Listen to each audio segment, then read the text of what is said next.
Hello there. I want to welcome you to property.com on Biashara TV. My name's Eunice Masharia.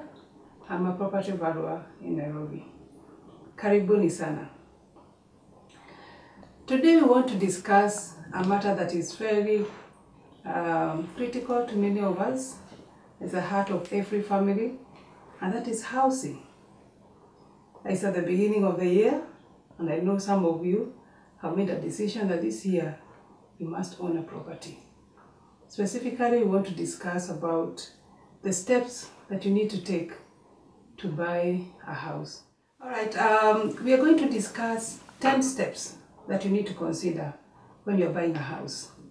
And the first step is doing your own need analysis.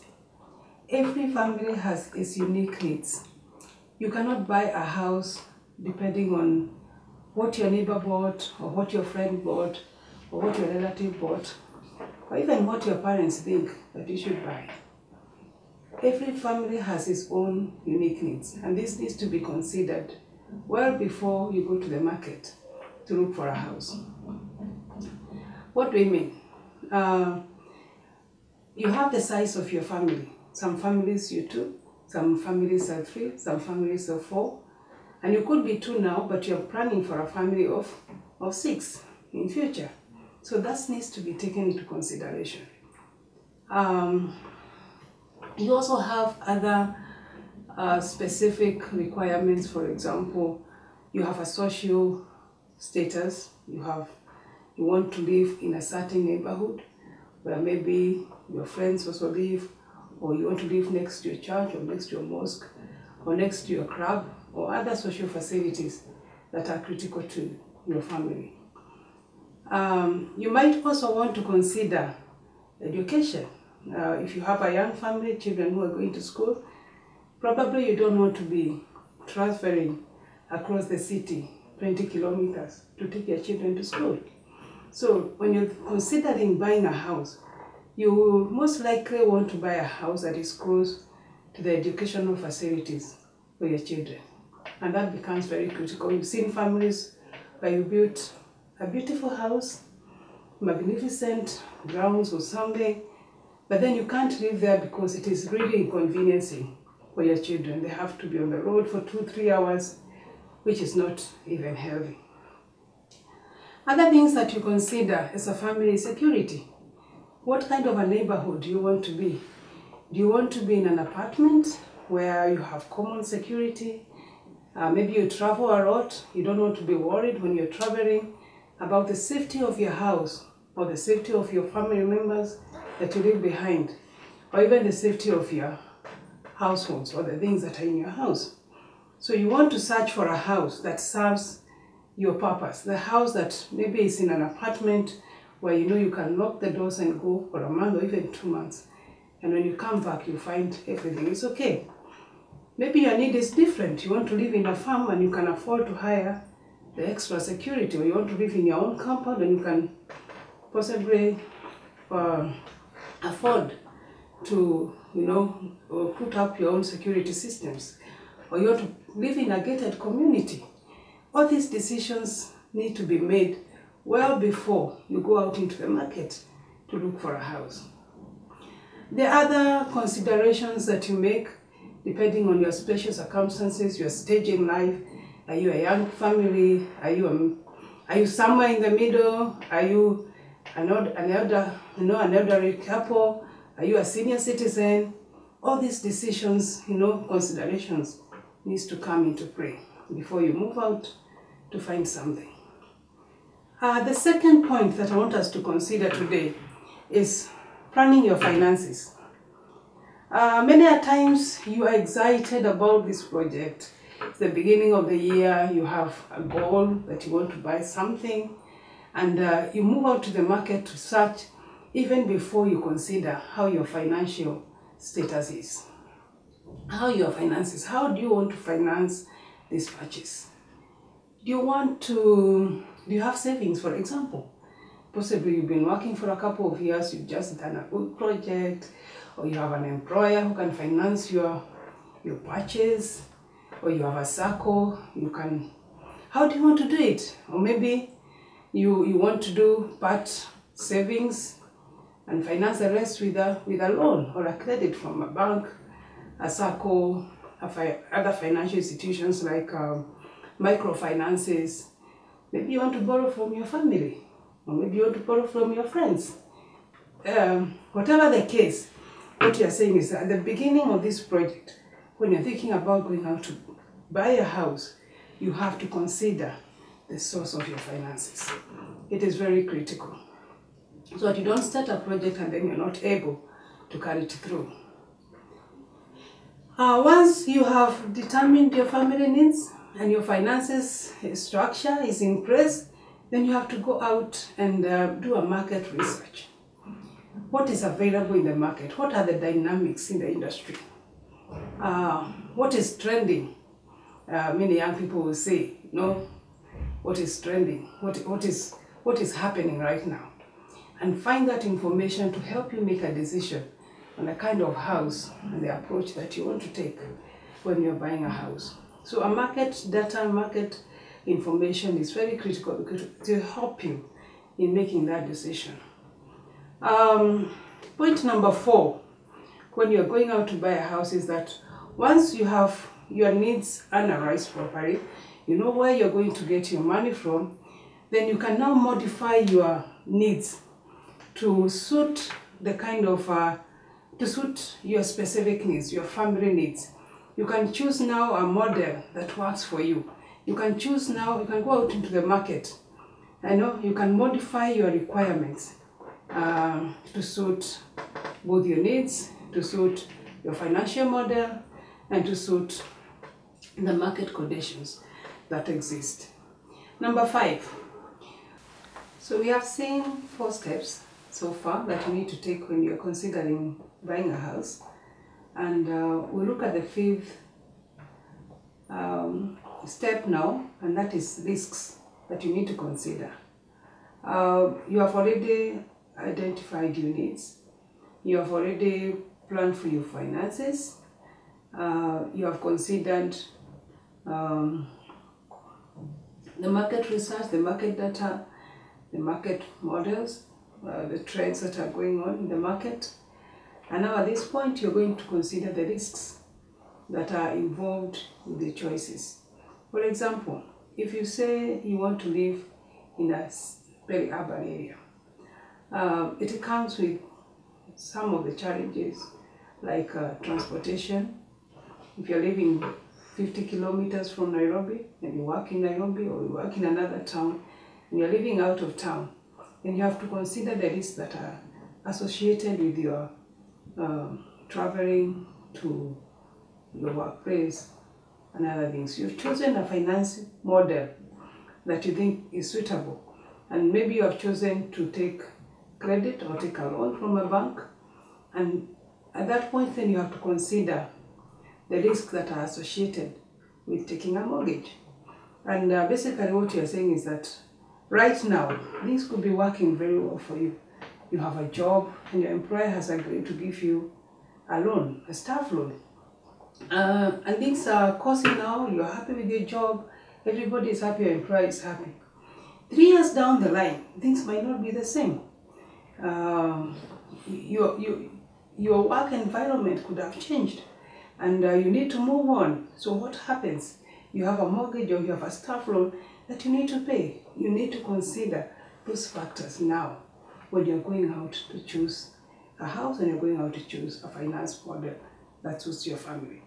Or you have a business and it's doing very well now. The business environment can change, and it does change. It has changed many times. We've seen in the last year the things and the challenges businessmen had to go through because of the political environment.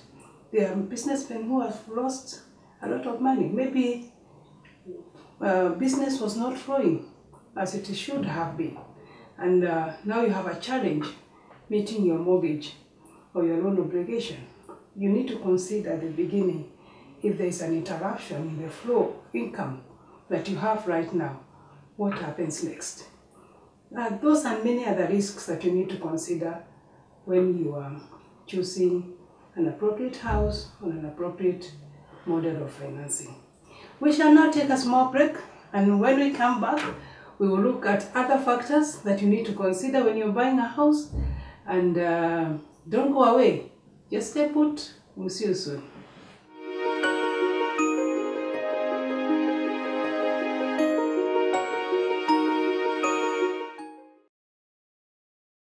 Welcome back, and now we shall continue from where we stopped. And we stopped at number 5, and that was risks. And I want us to continue to number 6.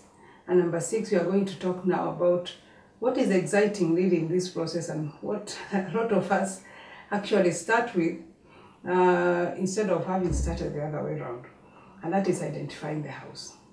You are all set now, you know what you want, you know where to get your money from, you know how you want to finance it, you know where you want to live, you have done some market data research, and you have all the information. Now is the time to go out and look for a house. And you can do this through several ways. You can do it yourself. That means, you know, you can do a search on the internet. There are a lot of options that are available, even on the internet. You can look at the newspapers, you can look at property magazines and other publications that advertise property. The other way is that you can also engage a property agent, and they will advise you on the locations that you can find your kind of house. So you need now to go out and identify the house that you have already, you know, mapped out, so to say. The process of identifying a house might also involve other professionals like a surveyor, because once you have identified what you need someone to tell you this is the actual position of the property that you need. They will go out and buy the maps that are necessary or related to that property, and actually confirm to you that the property that you have chosen exists. And the process of identifying a property might also involve the next stage that you are going into, and that is evaluation. Because you have a property here, and I want to encourage a lot of us to seek the services of professionals in your process of buying a house. The valuer will, like us, will help you to determine the value of the house that you're buying. And sometimes I know we do think, I don't want to spend extra, money on fees, but it can save you a lot of agony, or it can save you money actually, because if you have a valuation to tell you this property that you have identified is worth this amount, and it helps you in the process of negotiation with the property owner. If you don't do that, you might end up sometimes overpaying, and if you are lucky, you could actually underpay. But even if you are underpaying, it is good that you know this is the actual value of the property in the market. The valuer also advises you on the other factors that are associated with the house. You might see a very nice house in an estate, but everything else in the neighborhood is changing. You've seen people buy properties, say, in the upcoming areas, and maybe the planning for those areas is not for that kind of a house. Yet you buy, and then the next day or the next month or 6 months down the line, you find your neighbor has put up apartments and yours is a single unit. So you can see the agony of having to live with multiple neighbors in high-level apartments when you are looking initially for a quiet, nice place for your family. So it's good to engage the right professionals, the surveyor, to identify your property on the ground, to map up for you the beacons where it is necessary. They'll show you the maps that are related with that particular property, and it helps you now to move forward. Number 8 in this process is identifying a suitable financier. And there are many people who can offer you credit in the market. And if your finance model was, say, pay part of the money with your savings and borrow the rest from a bank or from a SACCO or from the other institutions that you know are lending money. If that was your model, then you need to actually now go and identify your financial. And your financial will tell you the conditions or the terms of the loan that you need to meet. And actually it is easy today to have done your due diligence well before to confirm some of those factors. I know most of the banks right now in their website, they'll give you a calculator for a loan. So if you're borrowing, say, 5 million, it is easy for you today to go into the internet and get the calculator and put in your loan amount, the money that you want to borrow, and the calculator will give you the money that you need to pay for a specific duration of time. It helps to prepare you. And I know today, because of the CBK, the central bank regulations on the cap, on the interest rate, most banks will give you a loan at almost the same interest rates. And I think currently it's at 14%. But then there may be other conditions and other terms of that loan that you need to look at and compare from bank A to bank B to bank C and see what really suits you. One might say, I'll give you yes at 14%, but I'll give you for 10 years. Another one will say, I'll give you for 15 years. Another one will say, I'll give you for 20 years. What works for you? You need to go out and kind of do like a shopping for the financial to be able to determine what is suitable for your family. So what we are saying is that most banks will give you a mortgage now at the same interest rate. That is 14%, which is the current rate in the market. But there are other conditions of the loan that are different from bank to bank, from institution to institution, from a SACCO to a SACCO, from one microfinance to the next. So this is what you need to consider at this point. What is it that works for you? Some of them will give you, for example, a 10-year loan. Some are open to 15 years. That will give you 20 years. For some of you, it might be possible that you want only a 5-year loan period. For some, because you want to put it longer, and you know the longer it is, the less you pay per month. The shorter the loan is, the shorter the term of the loan is, the higher the amount that you're going to pay per month. So depending on your finances and your source of finances, you might say, I'll go to Bank A because Bank A can give me 20 years, and 20 years serve your purpose. Someone will say, I have the finances now, I don't want to carry this loan for a long period of time, and I'll take the 5-year period. And I think those decisions needs to be made when you're looking for a bank or a financial to take a credit from. We shall now take another break, and when we come back, we'll look at the last 2 points that you need to consider when you're buying a house. Don't go away.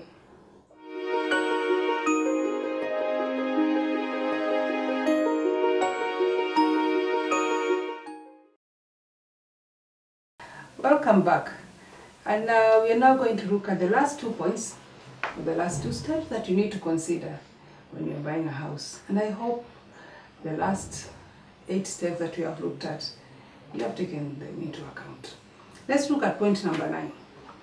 And point number 9 is now the process of transfer of this property from you, from the property owner to yourselves. In many instances, this is facilitated by an advocate, and you need to engage the right advocate. Don't run to the cheapest. You may not be the best, and you might end up losing your money in the process. Look for someone who is conversant with conveyancing, or what we say, the process of property buying and property transfer. Look for someone who is in that field and does it almost on a daily basis. Then you're sure that they know the risk and they'll take care of your money. In other instances, you might find that the financial institution, if you're buying money, you're borrowing money from a bank, they have a lawyer or a team of lawyers that they recommend to you. Whatever the case, it's a process of transfer, and you need to consider that process. If you're buying a property cash, you have all the money with you, then the process is going to take a shorter time. If you're borrowing money from a bank or a financial institution, and you need to register that charge at the land's office, then that is going to take a longer time, because the bank will have to get the right information. They might also have to commission a valuer to come and do a valuation of the property. There is the whole process of charging the property, and then the process of transferring that property. So it might take maybe 2 to 3 months, sometimes even up to 6 months, depending on your sources of income. So that process needs to be taken into account when you're planning for your house. The last one is now the most exciting part of this process. You've started a long journey, right from identifying your needs. You have gone all the way. You have identified the financial. Your negotiations with the bank have been successful, or your neighbor or your relative who was giving you money has brought the money on board. The transfer has taken place, and now you can take possession of the house. Very exciting. It's a period and the last step towards purchasing your own house. So now you need to go in. Hopefully you had gone in earlier, you had done a survey of the house, of course. You might need to change 1 or 2 things to suit your family. You might need to, because ladies are very particular about our kitchen orientation. I don't want this one here, I want it like this. You want to change a few things to make it a home, make it a comfortable place for you to go to. At the end of the day, after work, you meet there and you're comfortable, and family reunion. So that is an exciting phase in this process, and the last phase in property purchase. But you also have to consider it carefully. How are you going to move your things? You have movers. Are you going to call relatives to come and help you move the property? And then you can't find some of the items for months. Are you going to engage a mover to come and here there's some that are very good. They'll pack everything, including your clothes. You just tell them, move this one from here to here, and you can take a break for 2 days. When you come back, you find your clothes, they're all hanged up nicely in your wardrobe, and everything is where it should be. What do you want to do? It's a final phase, and it should be a present phase when you're finally moving into your house. And I hope when you buy your house, you shall invite me for housewarming. Thank you so much. I hope you have learned something. We shall continue next Sunday, same time, same place. It has been exciting discussing with you the steps that you take towards buying your house, and I look forward to receiving your invitation to your housewarming. This has been your show, property.com on Biashara TV. My name's Eunice Masharia, a property valuer and property consultant in Nairobi. I look forward to seeing you next week. When it comes to property matters, you've got to be sure, you've got to be smart.